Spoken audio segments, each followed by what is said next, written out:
jumping right from my discussion of Snow Day into my discussion of Why So Blue, I like this episode a whole lot too, for some of the same reasons. Actually, this was also primarily an exploration of character, though, rather than being an exploration of Steven and his 3 moms/sisters, it was an exploration of Lapis Lazuli, who, you guys know, I feel has drawn the short straw when it comes to how much characterization she's gotten on screen. And this episode actually does a fantastic job in a few key ways that go a long way towards bringing together and shoring up a lot of her characterization. It was super cool. This is the episode which introduces us to the 2 Lapis Lazuli antagonists that we saw in the antagonist lineup in the opening sequence, which is our first parallel to the episode Bluebird, if you don't count the fact that both episodes have the word blue in the titles, which is me hinting that I'm going to be comparing the 2 episodes a lot in this review and trying to explain using this episode why that one still doesn't work for me, and therefore using that episode to explain why this one does. Steven and Lapis show up on a formerly gem-occupied planet, or rather maybe just a planet that was going to be gem-occupied relatively soon, but never was because the Gempire was reorganized. Because there are 2 rogue Lapis Lazulis here who are still terraforming the planet, digging large trenches in the surface, which supports my theory that Lapis Lazulis were used to dig sites for kindergartens, but that's beside the point. Because for one reason or another, it seems that these 2 Lapis Lazulis didn't get the memo that the Gempire has reorganized itself, and now they don't terraform life-rich planets. Like, I imagine if they found a planet that had all of the components needed to make a gem but didn't have any life on it, they'd probably still terraform it and make new gems there, but at the very least they don't do it on life-rich planets anymore. And they tell these 2 Lapis Lazulis that they can do whatever they want now that they don't have to do what they were made to do, but the 2 Lapis Lazulis insist that they like terraforming. They enjoy it and they're good at it, and they want to keep doing it. And the designs of the 2 Lapis Lazulis are a bit more obviously different than they were in that antagonist lineup, allowing them to be differentiated from one another. You have bitchy Lapis, and then you have cute freckles Lapis, who was my favorite of the Lapises. She's very cute, and she has freckles. And neither one of them really seems all that interested when Steven and Lapis plug little homeschool, so the 2 of them do their best to show these 2 Lapis Lazulis the beauty of nature.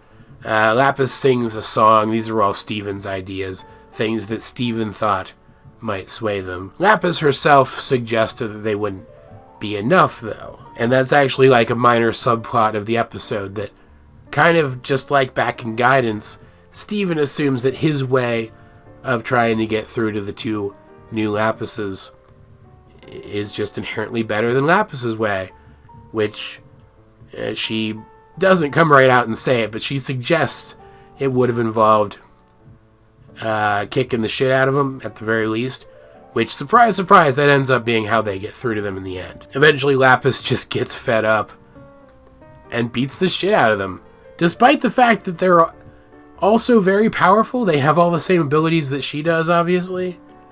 She just kind of walks right through them in the end, which I thought was just really awesome. Like, I know that wasn't the takeaway I was supposed to have from this episode, but Lapis was really cool in this episode.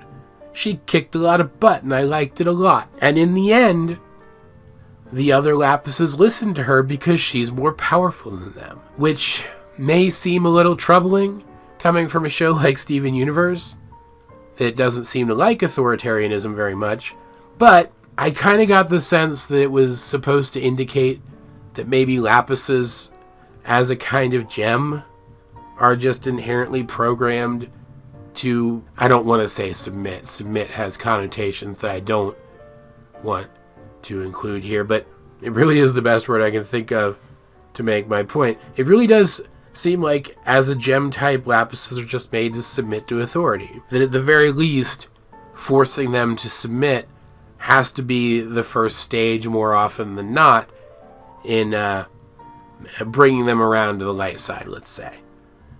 To use a Star Wars colloquialism. Because I saw Star Wars and I have Star Wars on my mind, too, at the moment. And in the end, one of the two Lapis Lazulis does end up coming to Little Homeschool to try to learn more and to better herself and become more like our Lapis. And it's cute Freckles Lapis, which is good because it means we're probably going to see more of her.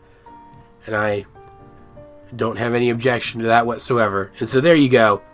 A decent plot for an episode. But again, the character stuff here was what really brought it home for me. Like, yes, Lapis gets a song. Yes, Lapis talks about how much she appreciates art and nature and self-expression.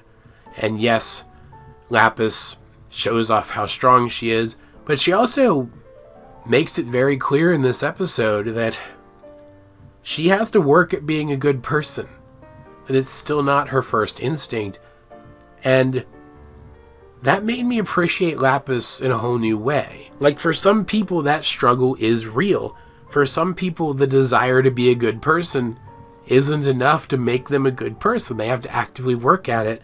And I really appreciated that they made Lapis that kind of person within the context of this show. Now, when we see Lapis default to wanting to run away, or acting selfish, or pushing people away, or treating them in a way which might be problematic on the surface, only to come back around later and act like a good guy again, which is something we saw when she showed back up from having left the moon to help with the diamonds. We can look at that in the context of Lapis having to make a conscious effort to be good. It recontextualizes a lot of her character's past actions and not only makes them seem more interesting thematically, but also makes them more understandable, like morally, ethically. This episode, in such a quick, succinct, and efficient way, made Lapis a better character and a better person, because at the very least, now we know that she's doing her best. And just because I feel like it's worth mentioning, even offhandedly like this, Steven not immediately going with Lapis's recommendation regarding how to deal with these two other Lapis Lazulis at least makes more sense here than his dismissal of Amethyst and Guidance, because, frankly, causing harm to people does seem like it would be a little counterproductive in a situation like this. Hence why I think trying to get through to these two characters through more diplomatic means first was a good idea in this case. Now, I promised that I was going to compare this to Bluebird, so let's compare this to Bluebird a little bit. This episode was effectively what I feel that Bluebird should have been. Like, obviously this episode includes different characters with different motivations working towards a different goal. But think about it for a second. Just like no one was specifically clamoring to see a fusion of Eyeball and Aquamarine before we saw the fusion of Eyeball and Aquamarine in that antagonist lineup, no one was specifically clamoring to see two Lapis Lazulis show up and be antagonists before we saw two Lapis Lazulis in that antagonist lineup. But whereas Aquamarine and Eyeball's motivations in Bluebird boiled down to we hate Steven, and yes, they did. I know some people are still going to try to argue this point with me. I know they had other reasons for wanting to get their revenge on him, and they do go into those in the episode, but they still boil down to not liking Steven. And whereas that was the case for them, these Lapis Lazulis, their motivations are so much more interesting. They don't want to stop what they were doing because they don't personally see the harm in it, and they enjoy it. They enjoyed being part of that hierarchy and doing the job assigned to them. These two characters also have a very clear dynamic that's subtle, but also intriguing. Whereas there was virtually no interesting dynamic at all between Eyeball and Aquamarine. Think about it for a second. I know part of Eyeball and Aquamarine's motivations was that they both expected they'd get a status boost for, in some way, coming to confront Rose Quartz at some point or another, right? But one of them is a common ruby.